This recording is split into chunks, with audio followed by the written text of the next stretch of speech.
2028 Los Angeles Olympics లో T20 format లో భారత్ తరపున ఆడాలని భావించవచ్చని, అయితే ఆ జట్టు బంగారు పతకం కోసం పోటీ పడుతుంటే మాత్రమే విరాట్ కోహ్లీ హాస్యాస్పదంగా సూచించాడు.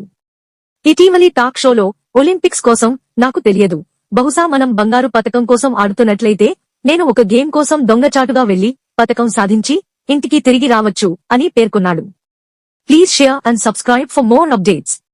2024 ప్రపంచ కప్ లో భారతదేశం విజయం సాధించిన తర్వాత అంతర్జాతీయ T20 క్రికెట్ నుండి రిటైర్ అయిన కోహ్లీ క్రికెట్ ను ప్రాచుర్యం పొందడంలో మరియు శతాబ్దానికి పైగా ఒలింపిక్స్ లో చేర్చడంలో ఇండియన్ ప్రీమియర్ లీగ్ IPL యొక్క ముఖ్యమైన పాత్రను గుర్తించాడు. ఇలాంటి ప్రతిష్టాత్మక వేదికపై కొత్త తరాల ఆటగాళ్లు పోటీపడే అవకాశం రావడం పట్ల హర్షం వ్యక్తం చేస్తూ ఒలింపిక్ ఛాంపియన్ గా నిలవడం గొప్ప విజయమని ఉద్ఘాటించారు. కోహ్లీ యొక్క ఉల్లాసభరితమైన వ్యాఖ్యలు ఒకే మ్యాచ్ కు తిరిగి వచ్చే అవకాశాన్ని సూచిస్తుండగా అతను T20 అంతర్జాతీయాలకు పూర్తి పునరాగమనాన్ని గట్టిగా తోసిపుచ్చాడు.